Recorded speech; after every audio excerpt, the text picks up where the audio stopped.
আসসালামু আলাইকুম ওরহমতুল্লাহি ওবরাকাতু। আলহামদুলিল্লাহি ওয়াহদা ওয়াসসালাতু ওয়াসসালামু আলা মাল্লা নাবিয়্যা বা'দা ওয়া বা'দ। প্রশংসা আল্লাহ তাআলার জন্য, শান্তি অবতীর্ণ হোক নবী মুহাম্মদ সাল্লাল্লাহু আলাইহি ওয়াসাল্লামের প্রতি। আদ-দাওয়া ইন্টারন্যাশনাল ইনস্টিটিউট কর্তৃক সহজ কোরআন শিক্ষা কায়দা বইয়ের আজকের ক্লাসে আপনাদের সবাইকে স্বাগতম জানাচ্ছি। আজকে আমরা অত্যন্ত গুরুত্বপূর্ণ কিছু তাজবিদ নিয়ে আলোচনা করব, যেগুলোর মাধ্যমে কোরআন সহজেই সুন্দর করে পড়া যায়। খুব সুন্দর করে পড়ার জন্য এই তাজবিদগুলো অত্যন্ত গুরুত্বপূর্ণ।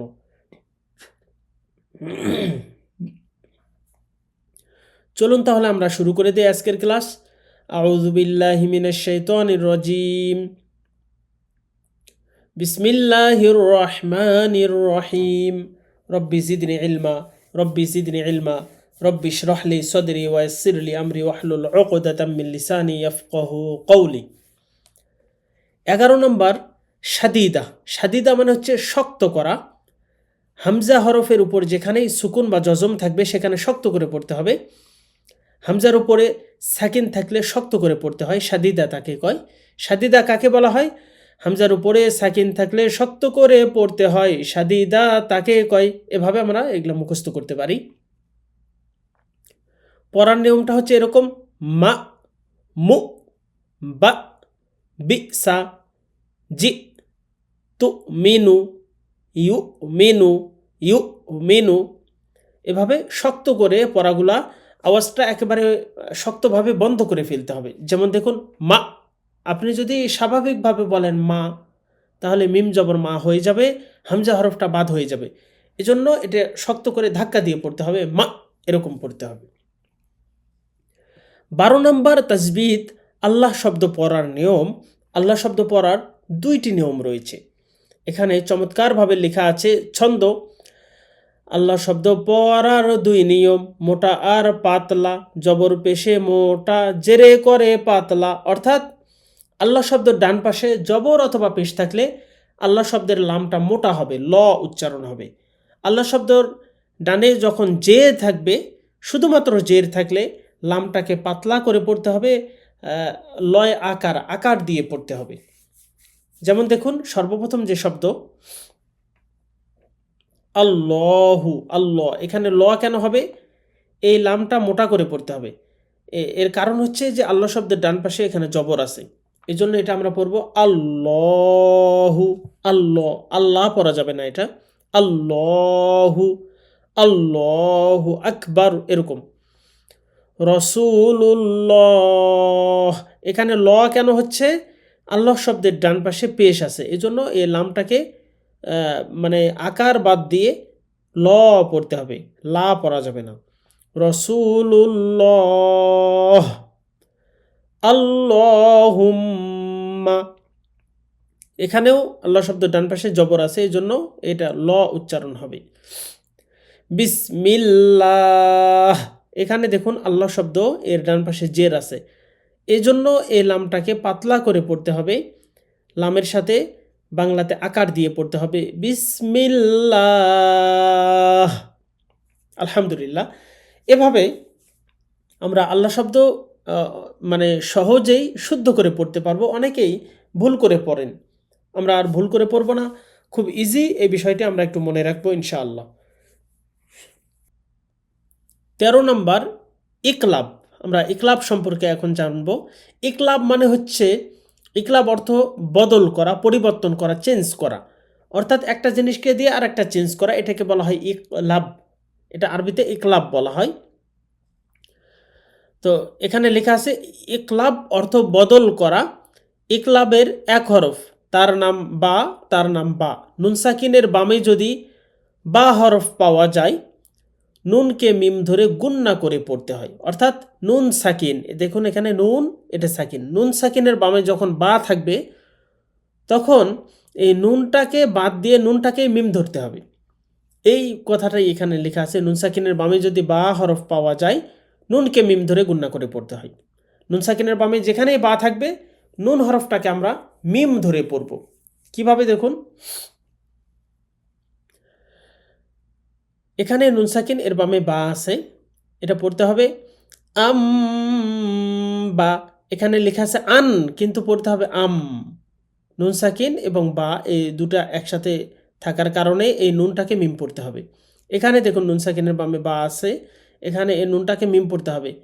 মিম বা লেখা আছে মিন, কিন্তু পড়তে হবে মিম। মিম মিম বাদি নাফসিম বিমা নাফসিম।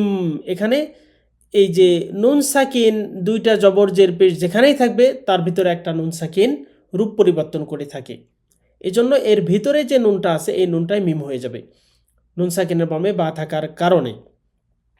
নাফসিম বিমা আম্বিয়াউ।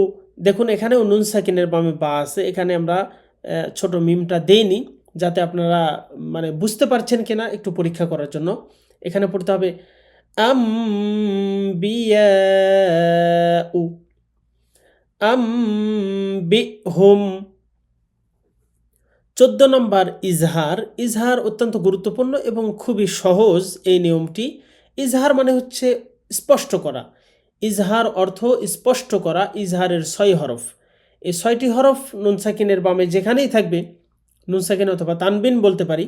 তানবিন মানে হচ্ছে দুই জবর দুই যে দুই পেশ, এই তানবিনের ভিতরেও নুন সাকিন লুকিয়ে থাকে, এই জন্য আমরা নুন সাকিন তানবিন বলতে পারি অথবা শুধু নুন সাকিন বলতে পারি। ইজহারের 6 হরফ গোল হা, লম্বা হা, খ, আইন, গইন আর হলো হামজা। এই 6টি আমরা একটু মুখস্থ করে নেব, বারবার রিপিট করব। গোল হা, লম্বা হা, খ, আইন, গইন আর হলো হামজা। নুন সাকিনের বামে যদি এসব হরফ পাওয়া যায়, নুন সাকিন সেসব জায়গায় ইজহার করে পড়তে হয়। ইজহার মানে স্পষ্ট করে পড়তে হবে, অর্থাৎ নুন যেরকম আছে সেরকমই পড়তে হবে। আমি অনেক সময় বলি যে ইজহার এটি যদি কেউ নাও জানে তাও কোনো সমস্যা নাই, তার কারণ এখানে কোনো চেঞ্জ হবে না, পরিবর্তন হবে না, কিচ্ছু হবে না, যা আছে তাই পড়তে হবে। এই 6টি হরফের যে কোনো একটি যখন নুন সাকিনের বামে থাকবে, দেখুন এখানে আনহা, এখানে নুন সাকিনের বামে হা আছে, এই জন্য এই নুনটা স্পষ্ট হচ্ছে। আনহা, ওয়ানহার, আনআমতা, মিনহুম, মিন খৌফ, মিন খৌফিন, মিন খৌফিন। নুন সাকিনের বামে দেখুন এই 6টির যে কোনো একটি যেখানে থাকবে, এখানে নুন সাকিনের বামে আছে লম্বা হা, নুন সাকিনের বামে এখানে আছে আইন, এই যে নুন সাকিন, যেখানে এই 6টির যে কোনো একটি থাকবে নুন সাকিনের বামে, সেখানে নুন সাকিনটাকে ইজহার বা স্পষ্ট করে পড়তে হবে। 15 নম্বর আমরা যে বিষয়টি পড়ব সেটি হচ্ছে ঈদগম। ঈদগম অর্থ তাসদিদ ধরে মিলিয়ে পড়া। ঈদগম অর্থ হচ্ছে মিলিয়ে পড়া, তাসদিদ ধরে মিলিয়ে পড়া। ঈদগমের 6 হরফ ইয়া ওয়াও মিম নুন র আর লাম, ইয়া ওয়াও মিম নুন র আর লাম, বারবার এটা আপনারা রিপিট করবেন। এই 6টি হচ্ছে ইজহার, এই 6টি হচ্ছে ঈদগমের হরফ। ঈদগমের হরফ কয়টি তাহলে? 6টি। কি কি? ইয়া ওয়াও মিম নুন র আর লাম। নুন সাকিনের বামে যদি এসব হরফ পাওয়া যায়, নুন সাকিন সেসব জায়গায় তাসদিদ ধরে পড়তে হয়। নুন সাকিনের বামে এই 6টির যে কোনো একটি থাকলে সেখানে নুন সাকিনের পরে এই হরফগুলোর উপরে তাসদিদ ধরে পড়তে হবে। নুন সাকিনের বামে এই হরফের যে কোনো একটি যেখানেই থাকবে, এই হরফগুলোর উপরে তাসদিদ না থাকলে তাসদিদ ধরে পড়তে হবে। তাসদিদ থাকলে আর ধরতে হবে না। যেমন এখানে দেখুন নুন সাকিনের বামে ইয়া আছে, প্রথম হরফ, তাহলে এখানে কি আবার তাসদিদ ধরতে হবে? না, এখানে তো তাসদিদ আছেই, এজন্য আর তাসদিদ ধরতে হবে না। এখানে তাসদিদ ধরে গুন্না করে পড়তে হবে। তারপরের লাইনে দেখুন ইয়া ওয়াও মিম নুন গুন্না করে পড়তে হয়, অর্থাৎ ইজহারের যে 6টি হরফ, এই 6টি আবার 2 ভাগে বিভক্ত। একটি হচ্ছে গুন্না সহ পড়তে হবে, আর একটি হচ্ছে গুন্না ছাড়া, 2টি ভাগ। তো গুন্না সহ কোন হরফগুলো থাকলে গুন্না সহ পড়তে হবে? ইয়া ওয়াও মিম নুন, নুন সাকিনের বামে এই 4টির যে কোনো একটি থাকলে ওই জায়গাতে গুন্না সহ তাসদিদ ধরে ইদগম করে পড়তে হবে। র আর লাম গুন্না ছাড়া পড়তে হয়। যেমন আমরা এখানে দেখুন নুন সাকিনের বামে ইয়া আছে, তাহলে এখানে গুন্না সহও পড়তে হবে, এখানে তাসদিদ আছে এই জন্য আর ধরতে হবে না, এভাবে পড়তে হবে। মাই ইয়ামাল, মাই মাই মান পড়া যাবে না, মাই ইয়ামাল নাফসিউ ওয়ামা সিউ, এখানে অয়ের উপরে তাসদিদ ধরে গুণনা করে মিলিয়ে পড়তে হবে। নুন সাকিন এর ভিতরে আছে, নুন সাকিনের বামে অ থাকার কারণে এখানে নুন সাকিনের গুণনা সহ ইদগম হবে।